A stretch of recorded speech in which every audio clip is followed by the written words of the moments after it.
to That Squirrel Speaks. Today is Tuesday, June 19th, and this is episode 16. Let me just check that information. Oh, episode 17. What else? How are you? Hello. If you're a new viewer, thank you for watching. I know there are lots and lots, perhaps lots squared podcasts out there for you to try, so I appreciate you giving me a go. Hope you like it. If you're a returning viewer, I kiss your face. I kiss it. Mwah! I kiss your face. Because quite frankly, it's summertime and I know you have lots and lots of things to do. So I appreciate you taking time out to watch the show.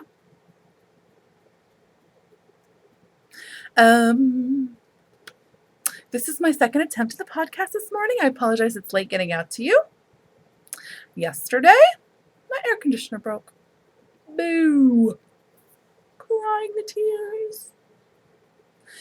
Yes.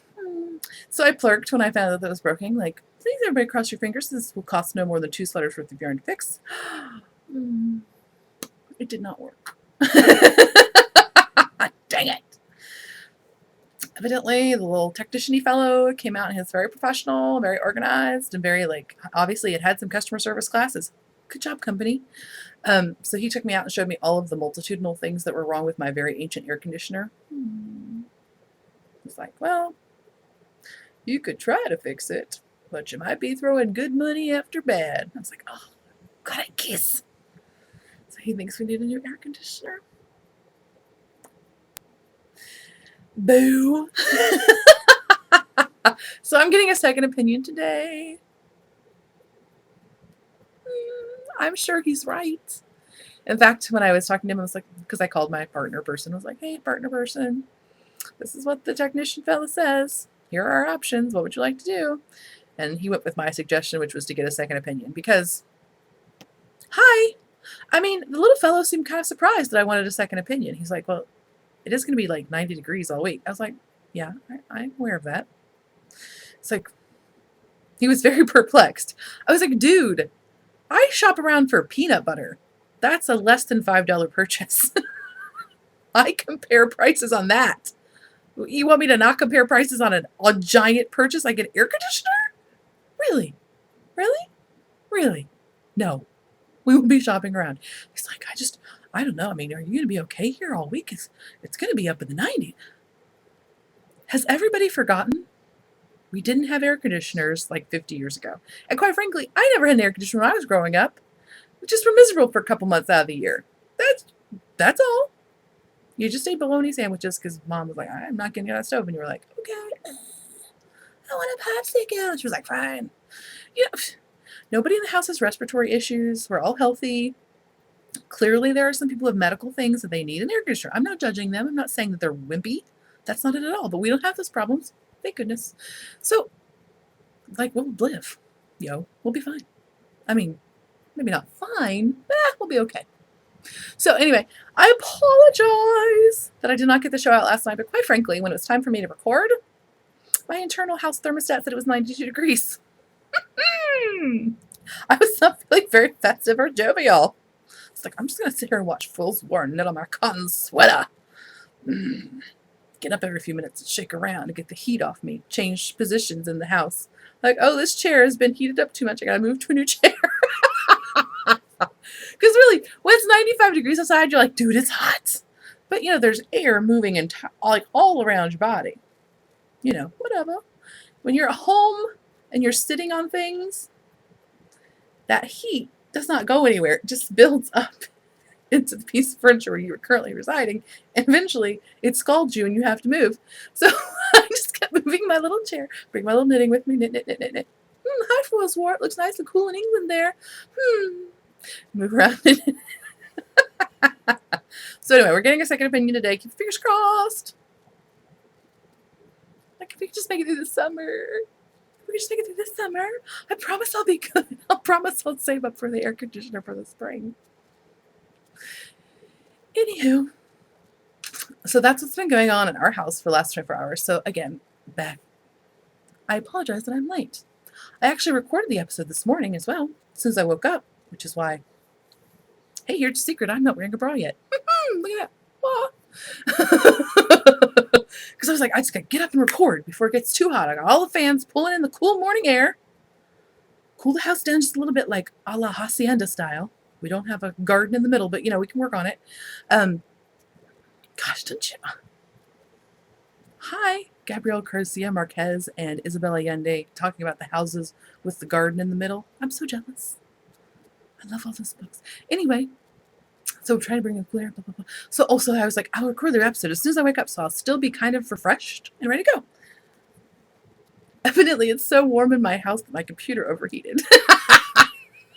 So if I had just left out that last rant about British TV, which was a positive rant in case you're wondering, but if I just left out that last rant, I could have been done. But no, I just couldn't shut my face. Kept talking. Then my computer was like, obviously, you need to be told to shut up. Boom. So, darn it. It did somehow save the file, but it seems like it might be corrupt because it's wonky. So I'm just going to do it again. We'll go for it again, kids. What's going on this week? I'll pretend like I'm thinking about it, but I already did this show because I'm just pretending. I already thought about it. What went on this week? I had little people. I did some childcare this week. So we were out and about quite a bit because I am a terrible micromanager of children. For me, childcare is not hard. It's hard for me to shut my mouth. Because I hear them in the like, you did this, you did that, you didn't do this, or you don't like me, I'm not your friend. So, like, they just need to work that out on their own. That's part of their developmental skills. They need to learn conflict resolution and how to interact with their peers. I need to be tied down so I don't interfere. So the lovely thing about taking them out into the world is that I can throw them all on a playground and they can all go crazy and do whatever they need to do there and fight with one another. I mean, not like they're punching each other, just squabbling. You know, that makes me kind of nervous. I'd be like one of those 50s housewives that needed mommy's little helper. Just saying. So they're all like, so they can be far enough away where my job is just to provide drinks and make sure nobody sets themselves on fire, which really, that's all you need. Give an occasional hug. That's it. Push a merry-go-round, push a swing. That's my job. So anyway, I went to this fabulous park, which is a park we've been to many times. It's the park where we met all the lovely homeschooled wild hippie children who were wading in the creek and they were all beautiful. What's up, playground designers? We were just to that park like 2 weeks ago. We went back last week. Somehow a giant new playground. Brand new. Huge. Not just your standard slide and monkey bar configuration. No. Climbing ropes everywhere. There are these weird things that are discs that you can stand on and you hold onto this bar, and then they just somehow spin perpetually. I don't even know what the physics of that are. Somebody needs to tell me, because I don't know. Anyway, just mad coolness. Intense awesomeness. Playground designers are out of control. In a good way. So we went there, and then we took the kids wading. So the girls are all like, I only had the boy for the first 3 days, and I was like, oh, we're going wading. The boy was like, I'm not interested in that. I was like, oh, okay. He just liked to get dirty. So I was like, okay, I'll just take the girls. So it's me and the two girls, and we're at the creek, and I'm standing in the creek, and I find like a big log that has fallen into the creek that's still enough out of it that my butt won't get wet, but I can just sit with my feet in the water. Ooh. And I'm knitting away, and they're all playing and being crazy. They've collected 1 million shells, which we didn't take home because I found out that it's illegal in Indiana to collect mussel shells. FYI, check your own state. Maybe illegal there too. So anyway, they're just playing and they're gathering shells, and they've made a pond. They like dug out part of the sandbar. It's not sand, but it's like gravelly sand. They've made their own little ecosystem. They're carrying the Ziploc bags that we had snacks in of water and filling it up and adding shells. And they're just having a grand old time. And I'm on my log like, snake. Really. He's just, oh, I'm a snake. I'm in the water. I'm swimming.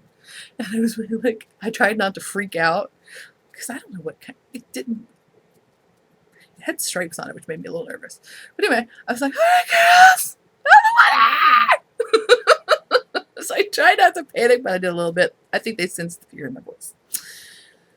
Because they were like, well, is it poisonous? I'm like, probably not, but quite frankly, it hurts to get bitten by a snake. Period. Not fun.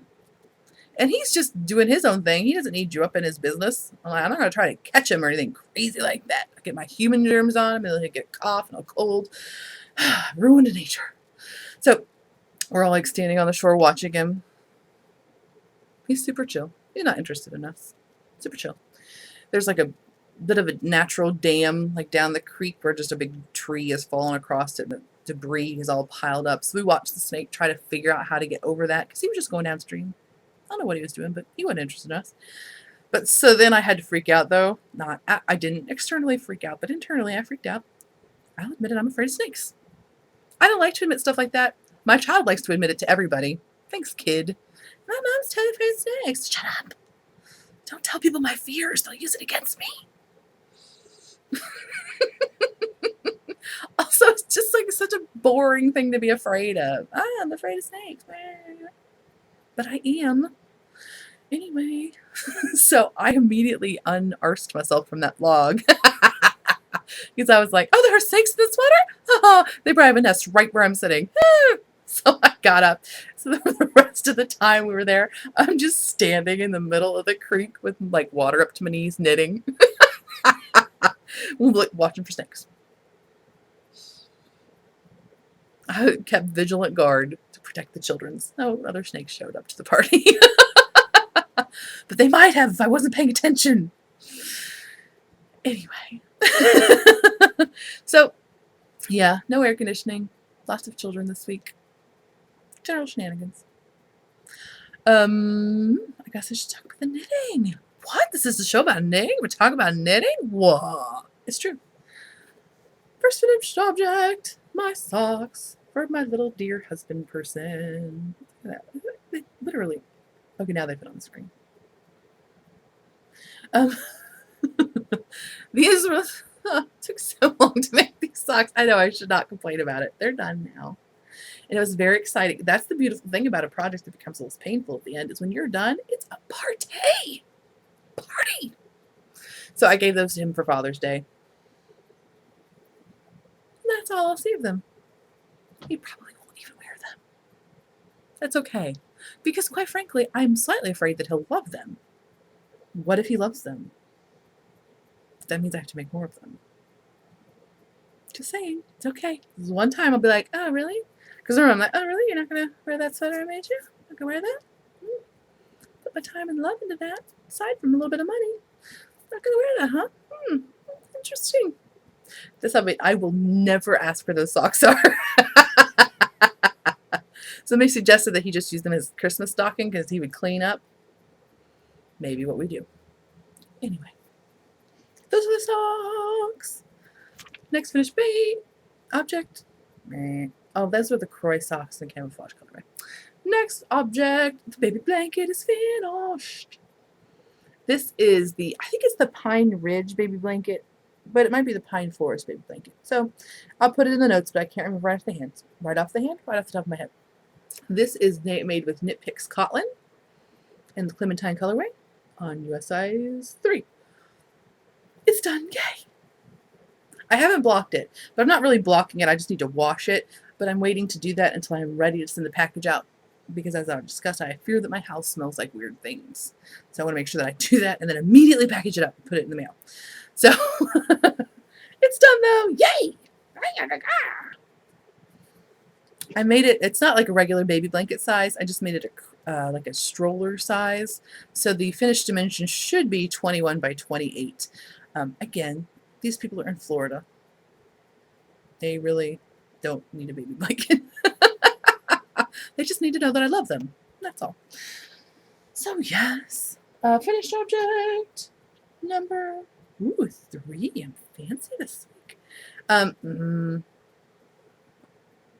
What is up with the stinging yarn?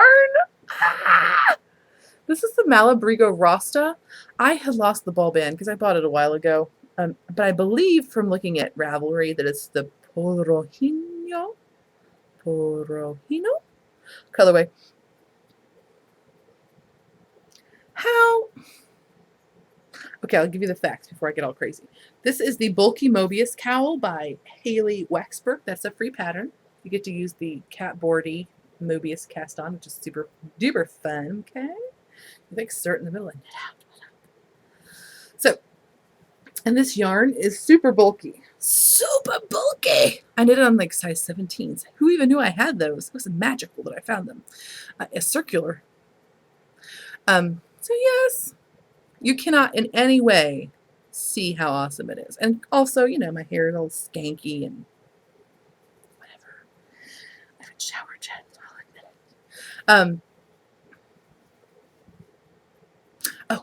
The yarn. When I buy yarn, I very rarely buy yarn without it having an immediate purpose in my life. That does not mean I don't have any stash, because I do have a stash, because sometimes you buy things with an intention and then that intention that goes awry. So, I mean, I do have a small stash of yarn. It's not like I'm and again, don't judge. Whatever you want. I don't care. But this yarn is one that I did buy completely on impulse. I was at a yarn store that I don't normally go to because it's in the Fancy Pants neighborhood, and it's Fancy Pants yarn. It's good that it's not near me because, quite frankly, broke. But this, what did Malabrigo do?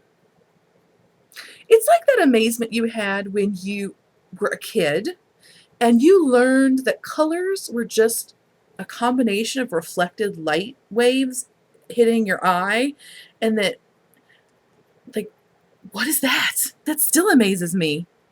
So it's just like a certain combination makes this color, it makes this color, it makes that color, it makes all different colors. And then, so then this was always my mind thing. How do we make colors? Like, how do we design things so that it reflects the right amount of color? Now, I know as an adult that's not actually how we design things. Like, we just mix those other colors together. But as a child, I was like, how do they make paint? What is that? They are calculating the light wave refraction rate. But it's akin to that level of awe and astonishment, people, where you're just like, how does that work? Because you cannot really see it. But this yarn has this beautiful, it's like a flippin' Thomas Kincaid painting, people.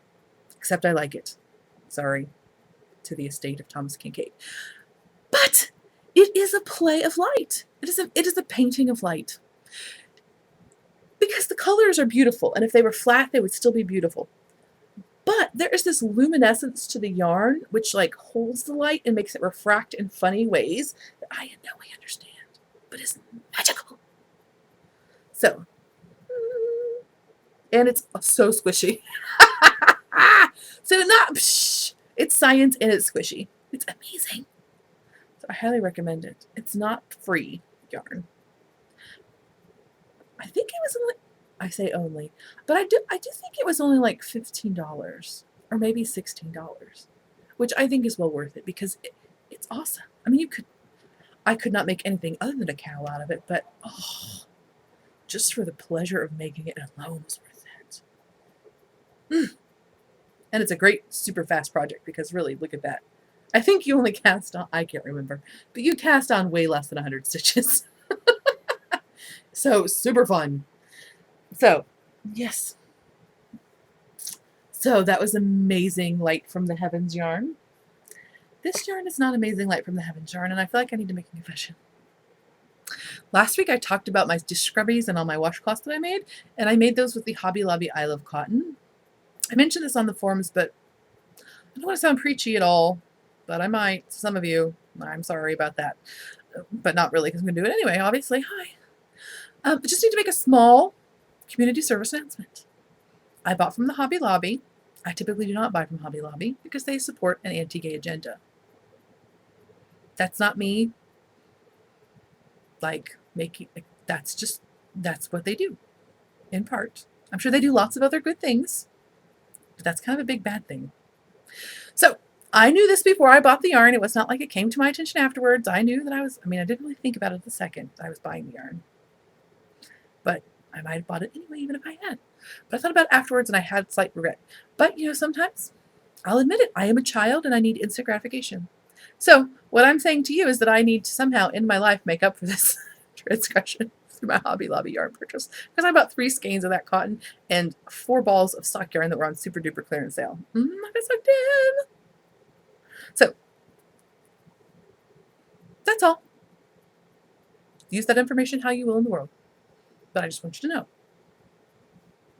So that said, Hobby Lobby, I love cotton. This is some sort of marl colorway. I made a dish towel.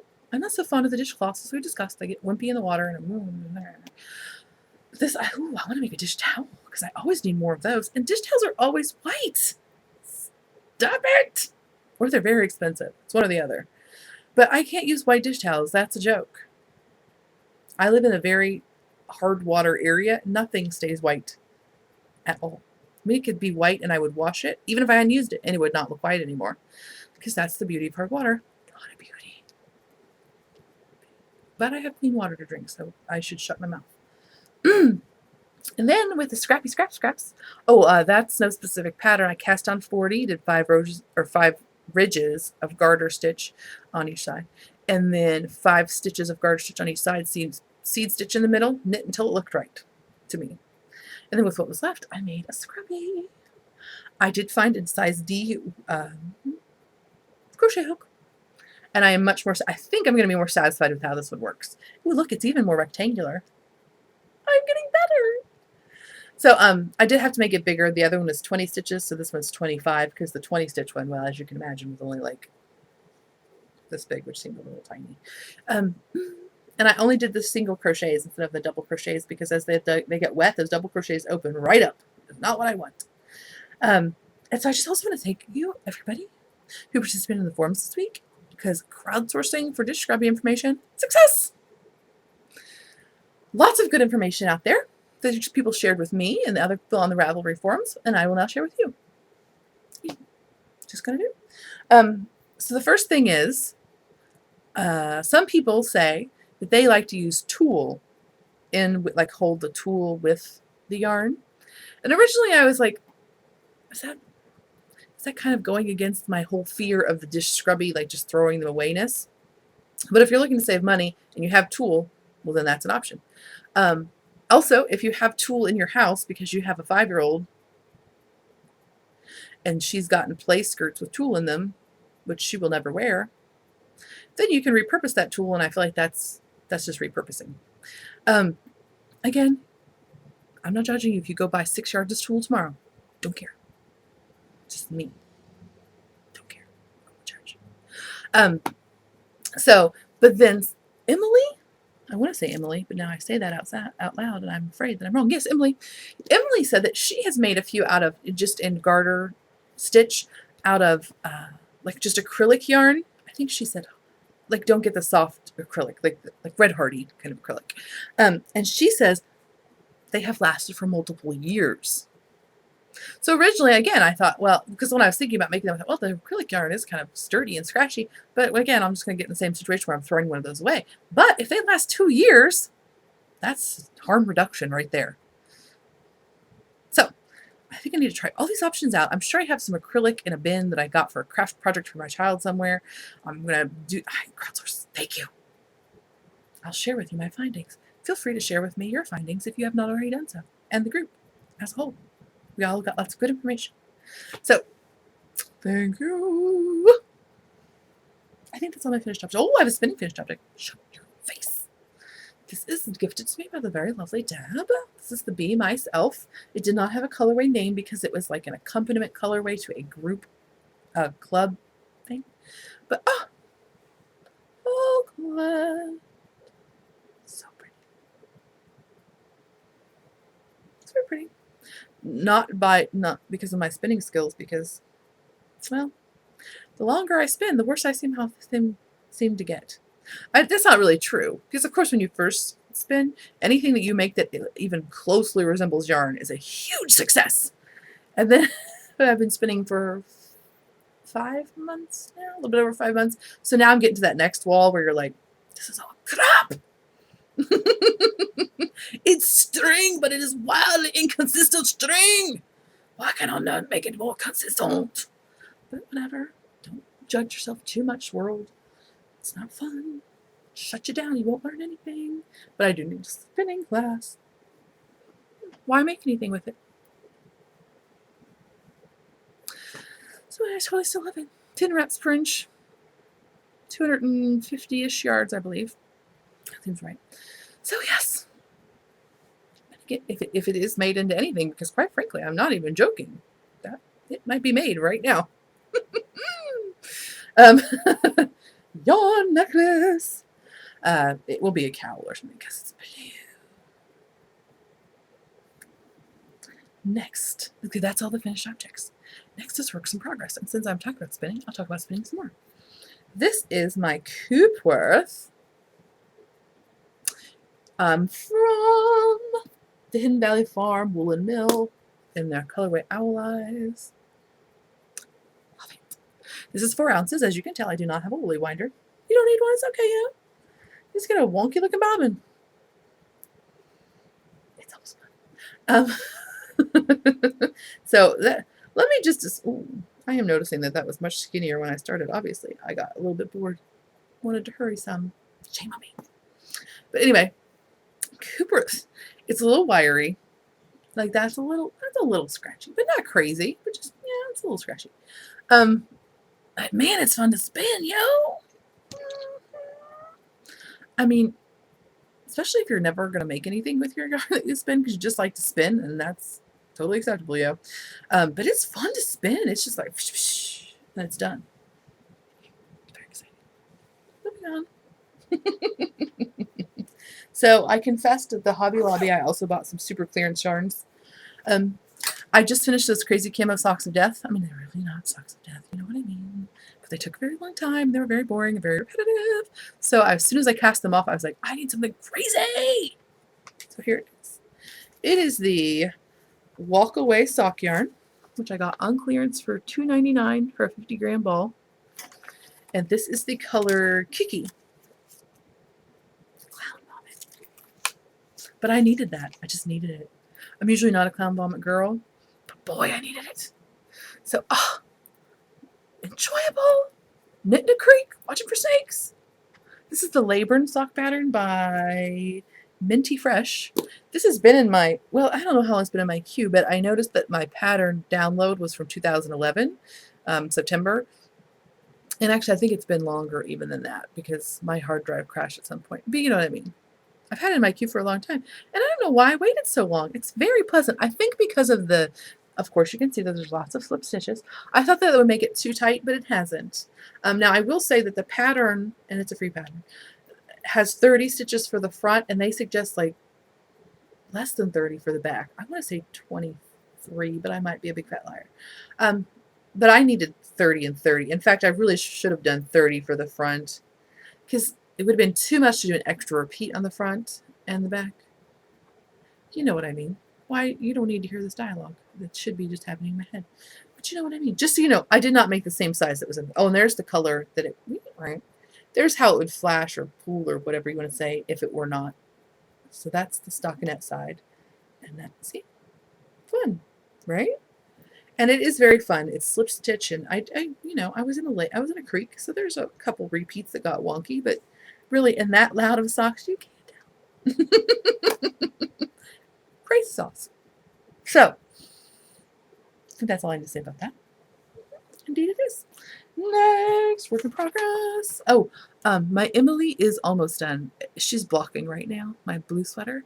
I just have to sew on buttons. Oh, and I have to whip stitch down the steek because I needed to block it first. So that is done, ish. This is the Goodale by Cecily Glowik MacDonald. I believe it's $5 pattern. It is originally done in sport, or it is written for sport weight. I am doing mine in a DK. I'm doing it with the Knit Picks CotLin in the Harbor colorway. This yarn's totally pleasant, and it washes up. It gets super soft. So I think that'll be a perfect, and now I am also, because it's DK, naturally you would think there would be a gauge adjustment. Mine is a kind of significant gauge adjustment. The pattern is written for 5 stitches to the inch, and mine is 4 stitches to the inch after blocking. And with cotton, make sure you block that thing because, whoo, cotton stretches. No memory. So mine is only about 4 stitches to the inch. So significant modification, well, not significant modifications, but just significant size difference. And I cast on fewer at the neck because, well, I'm not going to go into it. if you have questions and you want to do it and you're going to modify the size, just let me know. I'll tell you what I'm doing. So yeah, so it's top down raglan. Again, that's in the pattern note. That's the header. You don't need to pay for that information. So it's top down raglan. So that's, I'm a little bit into it, but not very far, but that's okay. Fun. Did it while watching Foils War. Oh my god, I love Foils War. Oh, threes. Knit Picks. I love them. Foils War. That's all the knitting. If you don't want to hear me talk. Foils War! Shut your faces! They just added it to Netflix. Well, I say just. I just found it on Netflix. I have watched it on DVD before from our library. Love it. It is a British mystery drama police thingy, but it's in the 40s. So it's written in wartime England, or it's set in wartime England. Very high production value, by the way. It's a slick looking show. Great costuming. What up? Beautiful. It's all beautiful. Very reminiscent of the Downton Abbey in production value. But it's inspired in me the need to rant, because remember I told you that the computer shut down. Let me feel how hot it is. Okay, I got it on a baking rack, so it's cooling. It should be fine. Let the rant proceed. Let me just discuss. What is up with British TV? Why do I love it so much? Love it. This is why, in part. And again, I will say this is my own perspective. Clearly, it is not all-knowing or all-powerful or Wizard of Ozzy in any way. I have no curtain. Just me. And maybe it's just the shows that I'm consuming versus the shows that are out there. The shows I have access to and I know about and I'm interested in. But I will say overall, thank you, British TV. Thank you for having real human beings on your televisions. America, we need to work on that. Again, I will say, we don't watch network TV because we live in the middle of the city and it's impossible to get any sort of reception, digital or not. But every television show I do see, every movie, every large media conglomerate production, where are the human beings over the age of 40? Where? Where'd they go? I'm just saying. Now, this could be a perspective change just because I'm getting older now. It's almost my birthday. I'll be 34 at the end of the month. So maybe it is just my changing perspective because I'm no longer a baby, and so I notice that everybody else is somehow a baby still on the television. Maybe that's it. But I'm just saying, watch some British TV, people. Because not only do they have adult human beings, they actually have real-looking human beings. Now, Foils War is not the best example because, quite frankly, almost everybody in there that is not specifically an older generation person, like a Edwardian reference person, they're very attractive. I'll just say that right now. But overall, real-looking human beings in the UK television. What is that about? I appreciate it. There are several. I just started watching a new series which I believe is called Vera. I could be making it up. Anyway, but it's not unusual. Like there's another one that's called Blue. Look at me doing my uninformed TV review, but I didn't think about talking about this till just now. But anyway, there are several mystery dramas that actually include the people who just look like real humans. Like the women are older, like they're in their 40s to maybe even 50s, and they are not pristinely kept. Their hair is kind of funky sometimes, and like they have this happening, and like they do not look like they have been airbrushed. Yay! Thank you! That's all I'm saying. Just overall, thank you for having real-looking human beings on all of your media that I tend to consume. That's all I'm saying. I think that's all. If I talk longer, my computer may overheat and explode. I hope you all have a lovely week. I will see you again next week. Thank you for iTunes reviews. They are much appreciated. Thank you for donations. Much, much appreciated. Thank you for your contributions on the Ravelry group. Much, much, much, much, much appreciated. Thanks. And I will see you again next week.